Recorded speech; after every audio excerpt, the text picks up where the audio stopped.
प्यारे बच्चों, इस YouTube चैनल में आप सबका स्वागत है। आज का हमारा टॉपिक है विज्ञान कक्षा 8 अध्याय 6 जंतुओं में जनन। प्यारे बच्चों, सबसे पहले इसमें है जनन का महत्व। जनन जाति या स्पीशीज की निरंतरता को बनाने के लिए आवश्यक है। इससे अगला है जनन की विधियाँ। जनन दो प्रकार का होता है या जनन की दो विधियाँ हैं। एक है लैंगिक जनन और दूसरा है अलैंगिक जनन। लैंगिक जनन इसमें नर तथा मादा युग्म का चलन होता है। तो प्यारे बच्चों, इससे आगे है नर जनन अंग। नर जनन अंगों में एक जोड़ा वृषण, दो शुक्राणु नलिका तथा एक शीशन या लिंग होते हैं। शुक्राणु यद्यपि बहुत सूक्ष्म होते हैं, पर प्रत्येक में एक सिर, एक मध्य भाग एवं एक पूंछ होती है। प्यारे बच्चों, हमारी पाठ्य पुस्तक में ये चित्र है दिखाया गया है। तो इसमें सबसे पहले क्या है, देखिए एक बार कि यहाँ पर जो है ये शुक्राणु नलिका है और उसके बाद में ये क्या है, शीशन है और उसके बाद में ये दो वृषण है, एक जोड़ा वृषण, दो शुक्राणु नलिका और एक शीशन इसमें होते हैं।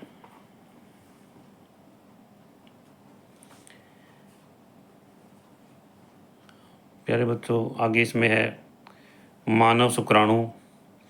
मानव शुक्राणु के अंदर इसके यहाँ तीन भाग दिखाए गए हैं। एक इसमें सिर है, यहाँ पर दिखाया गया है, ये मध्य भाग और एक पूंछ है।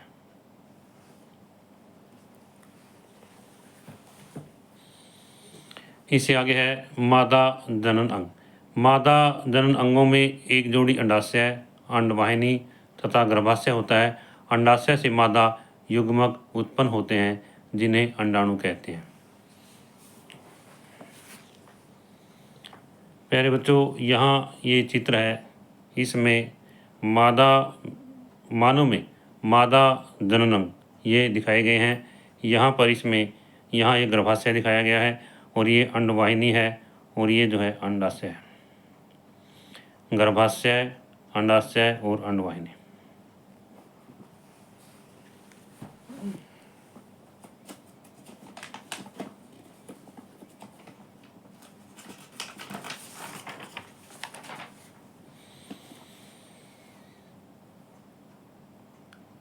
मानव स्त्रियों में प्रतिमास दोनों अंडाशयों में से किसी एक अंडाशय से एक विकसित अंडाणु अथवा डिंब का निर्मोचन अंडवाहिनी में होता है। शुक्राणु की तरह अंडाणु भी एकल कोशिका है। गर्भाशय में शिशु का विकास होता है। प्यारे बच्चों, इससे आ गया निषेचन। शुक्राणु और अंडाणु का संलयन निषेचन कहलाता है। निषेचन के समय शुक्राणु और अंडाणु संलित होकर के एक हो जाते हैं। निषेचन के परिणामस्वरूप युग्मनज का निर्माण होता है। आंतरिक निषेचन वह निषेचन जो मादा के शरीर के अंदर होता है आंतरिक निषेचन कहलाता है। जैसे मनुष्य, गाय, कुत्ते तथा मुर्गी इत्यादि में आंतरिक निषेचन होता है। बाह्य निषेचन इस प्रकार के निषेचन में नर व मादा युग्मक का संलयन मादा के शरीर के बाहर होता है। यह मछली, स्टारफिश जैसे जलीय प्राणियों में होता है। भ्रूण का परिवर्धन। प्यारे बच्चों, निषेचन के परिणाम स्वरूप युग्मनज बनता है जो विकसित होकर के भ्रूण में परिवर्तित हो जाता है। उसके बाद में है प्यारे बच्चों गर्भ।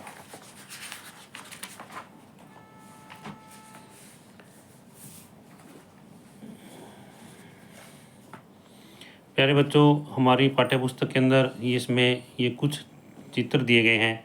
जैसे यहाँ पर है ये मानव अंडाणु है और यहाँ पर आगे जो है ये चित्र दिया गया है। यहाँ पर इसमें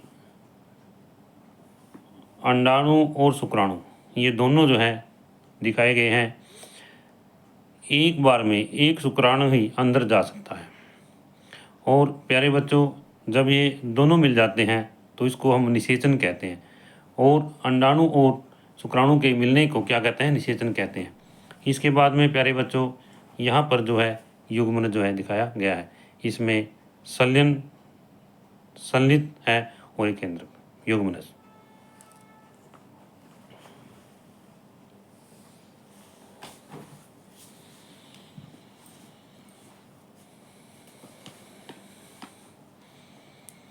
इसके बाद में है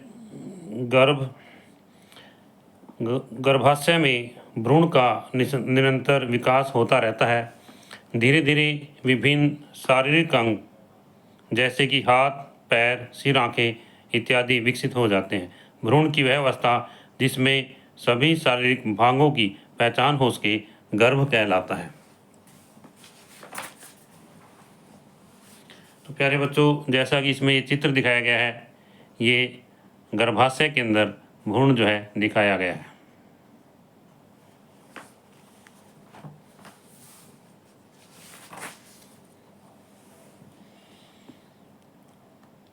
मुर्गी में निषेचन। मुर्गी में आंतरिक निषेचन होता है। मुर्गी के अंडे को चूजा बनाने में लगभग 3 सप्ताह का समय लगता है। मुर्गी उस्माइन के लिए अंडे पर बैठी रहती है। इस अवधि में अंडे के अंदर चूजे का विकास होता है। चूजे के पूर्ण रूप से विकसित होने पर यह कवच के प्रस्फुटन के बाद बाहर आता है। जरायुज। शिशु को जन्म देने वाले जंतुओं को जरायुज कहते हैं। प्यारे बच्चों, जो जरायुज है इनके उदाहरण हैं जैसे मनुष्य, गाय, कुत्ता, बिल्ली आदि। अंडप्रजक। अंडे देने वाले जंतुओं को अंडप्रजक कहते हैं, जैसे मुर्गी, मेंढक, छिपकली, तितली आदि। इससे आगे है मेंढक का जीवन चक्र। मेंढक का जीवन चक्र।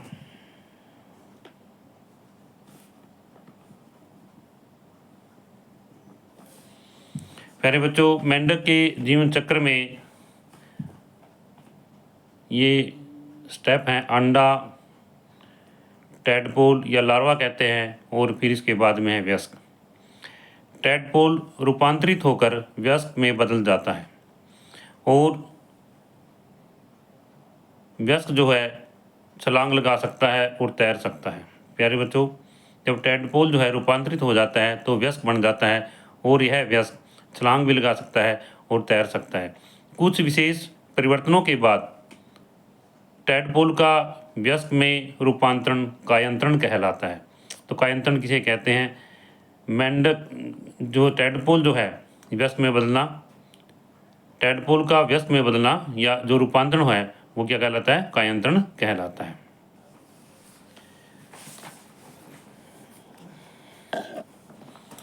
प्यारे बच्चों, यहाँ हमारी ये पाठ्य पुस्तक है, इसमें चित्र दिया गया है और मेंढक जो है, मेंढक का जीवन चक्र दिखाया गया है।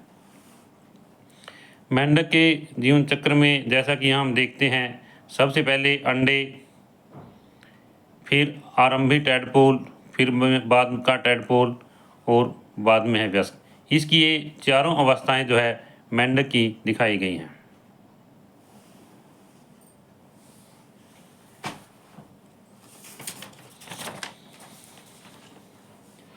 अलैंगिक जनन। अलैंगिक जनन में केवल एक ही जीव नए जीव को जन्म देता है। जैसे हाइड्रा में मुकुल से नया जीव विकसित होता है, इसलिए इस प्रकार के जनन को मुकुलन कहते हैं। मुकुल। जब हम हाइड्रा की स्थायी स्लाइड को सूक्ष्मदर्शी की सहायता से अध्ययन करते हैं तो उनके शरीर पर कुछ उभरी हुई संरचनाएं दिखाई देती हैं। ये उभरी हुई संरचनाएं विकसित होकर के नए जीव बनते हैं, जिन्हें मुकुल कहते हैं। प्यारे बच्चों, जैसा कि हमारी पाठ्य पुस्तक के अंदर दिखाया गया है, ये हाइड्रा में मुकुल, हाइड्रा में मुकुल, ये हाइड्रा जो है दिखाया गया है इसमें, और ये इसमें ये मुकुल होते हैं। ये धीरे धीरे बढ़ते चले जाते हैं, इनका विकास होता चला जाता है और फिर लास्ट में जाकर के, बाद में जाकर के ये इससे अलग हो जाता है। इस तरह से इनमें जनन होता है, इसको अलैंगिक जनन कहते हैं।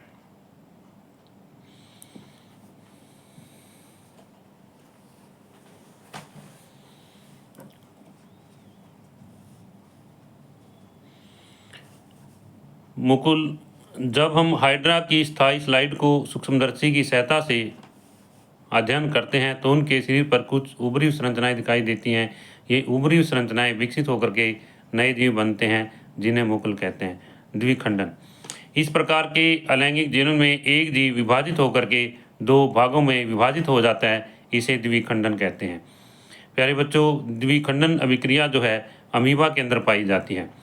अमीबा, इसमें केंद्रक के दो भागों में विभाजित होने से जनन क्रिया प्रारंभ हो जाती है।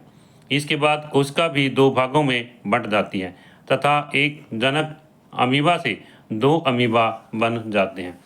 प्यारे बच्चों, जैसा कि हमारी ये पाठ्य पुस्तक है, इसमें अमीबा के बारे में बताया गया है, जो चित्र है दिखाया गया। सबसे पहले ये इसमें अमीबा है, ये पेरेंट अमीबा है या जनक अमीबा कह सकते हैं इसको। इसमें सबसे पहले जो ये केंद्रक है, ये केंद्रक जो है दो भागों में विभाजित हो जाता है। केंद्रक के विभाजित होने पर फिर धीरे धीरे यह कोशिका भी जो है, झिल्ली जो है, अलग अलग जो है दो भागों में बंटती है। और कोशिका के दो भागों में इस प्रकार बंटने से बाद में जाकर के एक पेरेंट जो है अमीबा से, यानी एक जनक अमीबा से दो अमीबा हमें प्राप्त हो जाते हैं। इस तरह से यह अपनी वंश वृद्धि करता है। इसको कहते हैं अमीबा में द्विखंडन। प्यारे बच्चों, यदि यह वीडियो आपको अच्छी लगे तो आप इसे लाइक ज़रूर कर देना, और जो बच्चे इस चैनल पर नए हैं वो इस चैनल को सब्सक्राइब ज़रूर करना।